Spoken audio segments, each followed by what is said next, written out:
Topping today's news, yet another attempted suicide reported by police. Kingsley Ferguson returned as the BPSU president, PLP chairman, promising the party will send a good candidate to West End and Bimini to replace the late Obi Wilshcombe, and the Ministry of Health addressing the nursing shortage.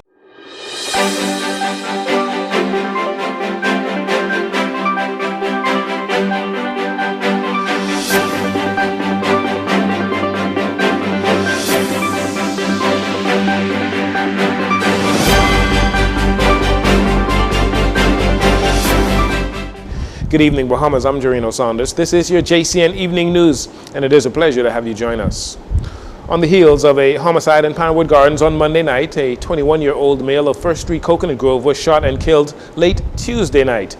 His body was discovered riddled with bullets at the rear of a business establishment on First Street and Poinciana Avenue, Coconut Grove.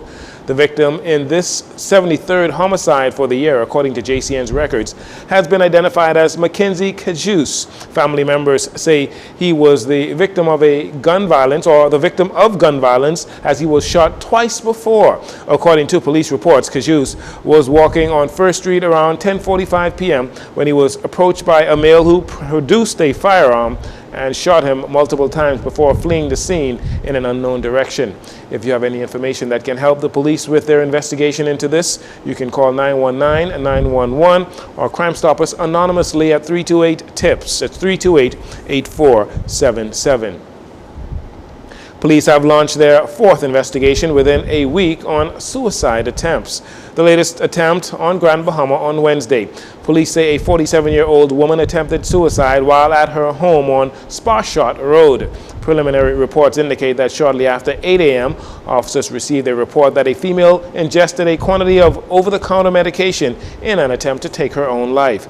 EMS were called to the scene and transported the victim to hospital. At last report, she was listed in stable condition. The woman's attempt comes on the heels of a 25-year-old male in the Rugby Drive area off Yamakura Road attempting to take his life in the early hours on Wednesday morning. Police were called to a domestic dispute when they discovered the man barricaded in a room with 2 deep lacerations to his wrist. He was taken to hospital in serious condition. Earlier this week, a 35-year-old woman, Sandy Point Abaco, also ingesting a quantity of prescription medication and alcohol in an attempt to take her life as well. A week prior, a 24-year-old female of Pinewood Gardens was at her home when she too ingested a quantity of prescription medication in an attempt to take her life.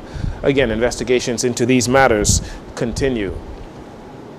Members of the Bahamas Public Service Union were at the polls on Wednesday casting their vote for the next slate of officers to serve the executive team or to serve as the executive team for the period 2023 to 2026. And after the ballots were counted, unofficial numbers revealed that incumbent President Kingsley Ferguson of the workers' team won convincingly. Mr. Ferguson and the workers' team defeated John Pinder of the We Care team and Alexander Burrows of the Power team, who were all vying for the post of BPSU president. Mr. Ferguson has been BPSU president since 2017. Reports are that his entire slate was also successful in returning.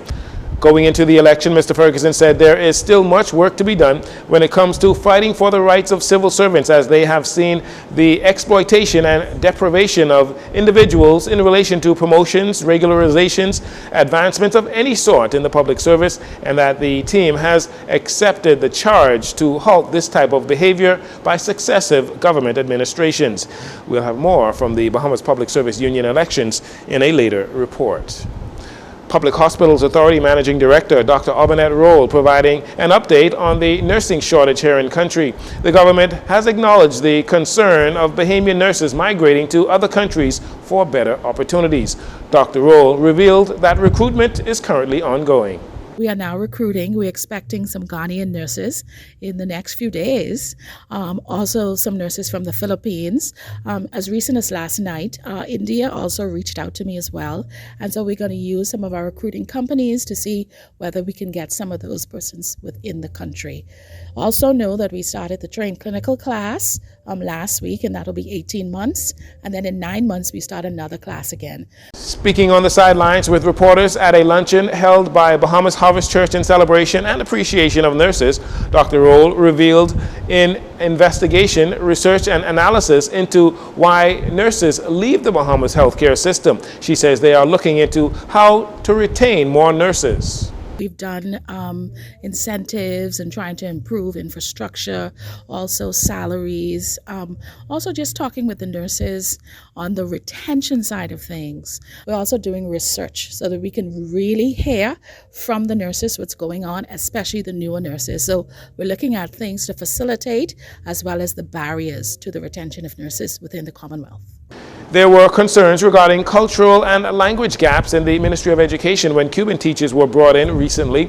Dr. Roll was asked if there are any concerns in this regard when recruiting nurses from other countries for the medical field. She explained the process in which those concerns are minimized. Diversity plays a role because cultural norms may differ as you move from country to country. However, we have a process in terms of first verifying and validating their credentials, but also they have a very good, strong English language. We've used a lot of Indians. The majority of our anesthetists are Indians, and they speak English very well. So we'll go through the normal process of verification, also looking at the gaps, and if there's anything that they need to make up, definitely the Nursing Council would advise before they're given a license to practice within the Bahamas.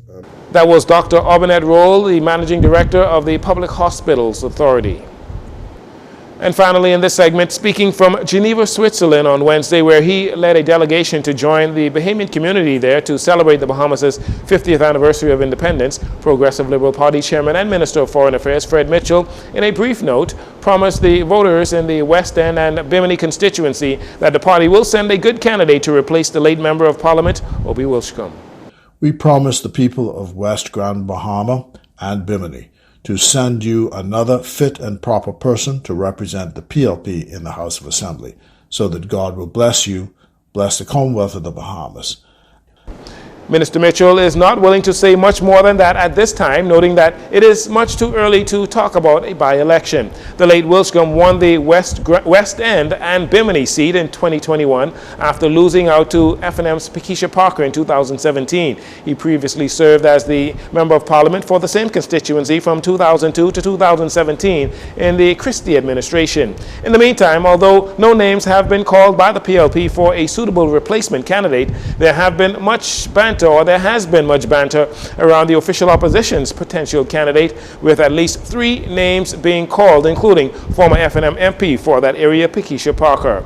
The Governor General must issue a writ for a by-election as soon as possible, and the by-election must be held in no less than 21 days, no more than 30 days. There are unofficial reports suggesting the impending by-election will take place in late October.